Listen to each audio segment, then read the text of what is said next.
ओम श्रीमन्महागणाधिपतये नमः।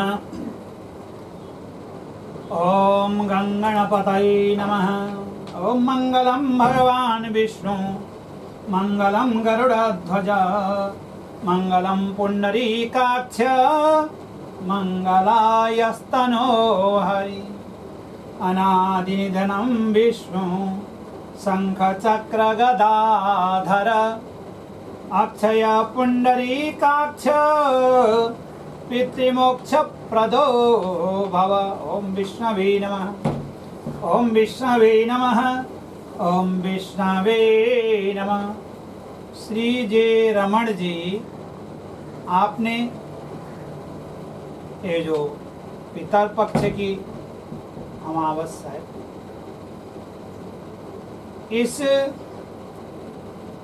पुण्य जो तिथि है पितरों की, इस तिथि पर अपने पिता के निमित्त आपने गया जी में, गया तीर्थ के बारे में तो जानते हैं कि गया में पिंडदान देने से, गया में श्राद्ध करने से पितर जो है विष्णु लोक को प्राप्त हो जाते हैं। और गरुड़ पुराण में भी ऐसा उल्लेख मिलता है, वही पुत्र जो है पुत्र कहलाने योग्य है जो गया जी में श्राद्ध कर्म को करता है अथवा करवाता है।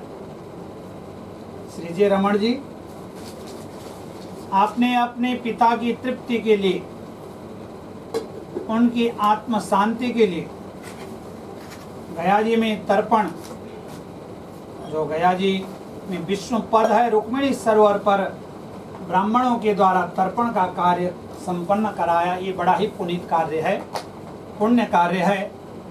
देखिए होता क्या है, पितरों के प्रसन्नता से ही हमारा जो घर परिवार है वो फलता फूलता है। जिसके पितर प्रसन्न न हो, पितर रुष्ट हो, जीवन में घर में अनेक प्रकार की परेशानी आती है, दुख दारिद्र्य का सामना करना पड़ता है, कलह क्लेश रहता परिवार में, रोग छुटकारा नहीं छोड़ता। इसलिए प्रयत्न पूर्वक जो है पितृ कार्य को मनुष्य को अवश्य ही करना चाहिए। पितर प्रसन्न होकर के हमें आशीर्वाद प्रदान करते हैं और उनके आशीर्वाद से सभी सुख समृद्धि की प्राप्ति होती है। तो देखिए क्या है, जो हम लोग श्राद्ध कर्म करते हैं, तर्पण है, पिंडदान है, जलांजलि है, जो भी देते हैं अपने पितरों के निमित्त, तो जो ब्रह्म भोज है पितृपक्ष में, ब्रह्म भोज का अलग ही महत्व है। शास्त्रों में ऐसा उल्लेख मिलता है कि बिना ब्रह्म भोज के, बिना ब्राह्मण के भोजन के जो है श्राद्ध कर्म पूरा नहीं होता, पूर्ण नहीं माना जाता। जब तक ब्राह्मण को भोजन नहीं कराते तब तक श्राद्ध का जो है पूर्ण फल प्राप्त नहीं होता। उनके पितरों का जो है, उनके जो पितर हैं, ब्राह्मण भोजन के बिना उनके पितरों को जो है श्राद्ध का भोजन प्राप्त नहीं होता है। हमारे पितर ब्राह्मणों के शरीर में, ब्राह्मण के वेश में उपस्थित होकर के जो श्राद्ध का भोजन है उसको ग्रहण करते हैं, और श्राद्ध के भोजन को ग्रहण करके वो तृप्त होते हैं, और तृप्त होकर के जो श्राद्ध कर्म करने वाला है, अपने पुत्र हैं, पौत्र हैं, संतति हैं, बंधु बांधव, कोई भी उनके निमित्त श्राद्ध कर्म करता है तो उनको आशीर्वाद दे करके जाते हैं और साल भर तक तृप्त रहते हैं। तो श्राद्ध में ब्राह्मण भोजन का जो है बड़ा ही महत्व है, क्योंकि श्राद्ध से हमारे जो पितर हैं उनको ऊर्जा की प्राप्ति होती है, ऊर्जा मिलती है। जो मनुष्य अपने पितरों का जो है श्राद्ध कर्म नहीं करता, उसे अपने जीवन में अनेक प्रकार की परेशानियों का सामना करना पड़ता है। तो आइए अब हम लोग पंचबली निकालेंगे। ओम सौरभ्य सर्वेता पवित्रा पुण्यराशयः प्रतिगृणान्तु ते ग्रासम गावस्त्रवं गोभ्यो नमः। ये गाय के लिए देखिए, गावो विश्वस्य मातरः, गाय में सभी देव देवताओं का निवास होता है। इसके श्राद्ध का अन्न गाय को भी दिया जाता है। दो स्वानौ श्याम सबलौ वैवस्वत कुलोद्भवौ ताभ्यामन्नम प्रस्तादम स्वाभ्याम इदम अन्नम। ये कुत्ते के लिए दिया जाता है। देखिए, कुत्ता यमराज का पशु माना गया है। यमराज की प्रसन्नता के लिए कुत्ते को अन्न दिया जाता है, श्राद्ध का अन्न।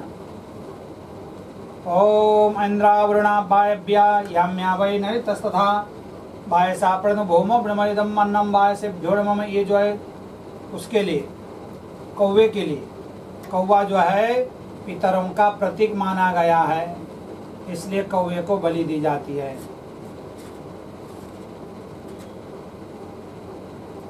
ओम देवा मनुष्या पशवो वयांसी सिद्धा संसारगत संगः त्रेता पिशाचास्तरो येषान्मिच्छन्मया प्रदेदानं देवादिबलिभ्यो नमः। ये अग्नि में डाला जाता है। पिपीलिका कीट पतंग खाद्या भोक्षिता कर्म निबंधवद्यः तेषां तृप्यात्मनः ते सुखिनो भवन्ति इदं पिपीलिकादिबलिभ्यो नमः। अब हमने पंचबलि दिया, अब जो है ब्रह्म भोज होगा। ओम नाभ्यासीदं शिष्णो देव श्रोत्रा तथा लोकान् अकल्पयन्न प्राणामत्रिपानुत्रा पोषम समर्पयामि।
ओम मंत्रार्था सफला संतो पूर्णा संतो मनोथा शत्रुणाम बुधिना सस्तु मित्राणाम उदयस्तव। श्री जी रमण जी, आपके पितर प्रसन्न होकर के आपको और आपके परिवार को आशीर्वाद प्रदान करें, परिवार में सुख समृद्धि की प्राप्ति हो। बोले पितर देव की जय, लक्ष्मी नारायण भगवान की जय।